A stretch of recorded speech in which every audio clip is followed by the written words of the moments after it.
Welcome to Vet Zone, where passion for animals, science, and medicine lives. Don't bloat your goat. I have always undervalued vomiting. I hate vomiting. When I say hate, I am not using this in our culture's overused version of the term. I really hate it. So much so that I've only vomited 4 times in my life. Once while experiencing dysentery in Egypt, once when overeating watermelon as a child, one time with a stomach ulcer when I was admitted to hospital, and the last was the night before my 12-hour, 2-day board exams to become a specialist. I find the process scary and extremely painful. In contrast, I have friends that will voluntarily throw up to relieve too much nausea. Some people just don't seem to mind it that much.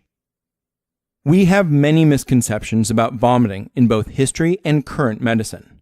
Believe me, there are many species that are jealous of our ability to vomit, puke, upchuck, ralph, or retch. In the 14th century, King Edward III of England relied on a text called the Secretum Secretorum, literally, the secret of secrets. It held health recommendations secret only to princes.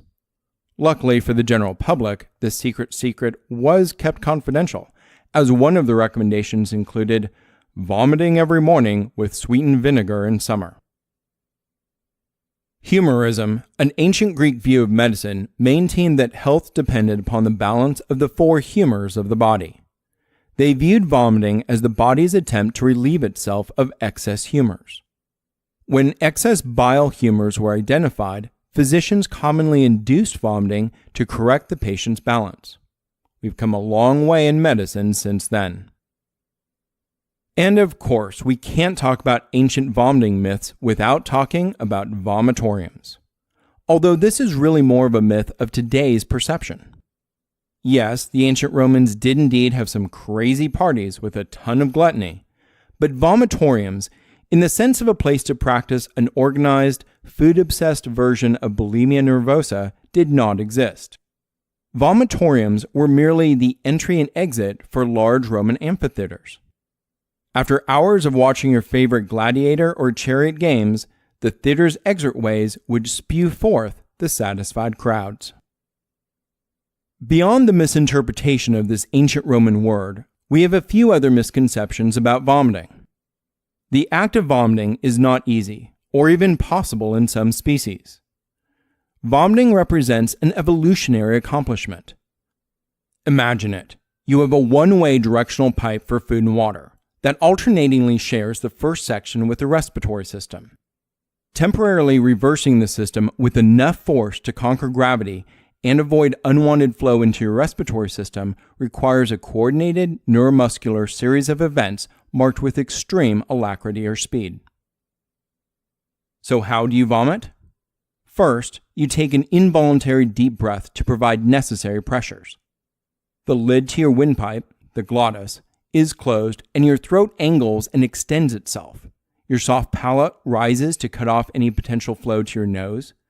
Then your diaphragm contracts downward to establish negative pressure in your chest and help open up your esophagus. Orchestrated with the diaphragm contraction, your abdominal core muscles contract to squeeze the stomach while relaxing the muscular ring that usually keeps the stomach closed. The vomiting or emetic center in your brainstem accepts multiple inputs to stimulate this event and sends out the necessary nerve impulses at the correct time to synchronize it all. Wow! And what do you get for all of this work? A nasty pile of your last meal. Well, your latest meal, that is. This is one of the beauties of the system. Eat something poisonous? No problem. Ralph, keep calm and live on. The fact that rodents can't vomit makes rat poison so much more effective. While the fact that giraffes can't vomit likely doesn't surprise you, it isn't because of their long necks, but rather that they are ruminants. Wolves and other omnivores commonly eat what they find, and sometimes those finds are beneficial, and sometimes they are not. Regular vomiting can help them survive. Ruminants have a large 4-chambered fermenting stomach of wonder, that just isn't set up to purge when an errant toxin comes in. The ruminant digestive system also isn't set up for when excess gas or foam builds up too quickly. This is the case of bloat. Bloat occurs when fermentation occurs too fast. High-protein feeds, such as excess legume hays like alfalfa, lead to frothy bloat, and high-carbohydrate feed, such as corn, leads to gas bloat. While both can kill your goat, gas bloat is much easier to treat. A trocar, which is basically a hollow tube with a sharp pointy end, can be inserted, or precisely stabbed, into the rumen to relieve the pressure. Despite all the pressure, frothy bloat cannot be as simply rectified. Here, a surfactant, a chemical that disrupts surface tension of a liquid, pops all of the miniature bubbles of foam and allows the gas to then be removed.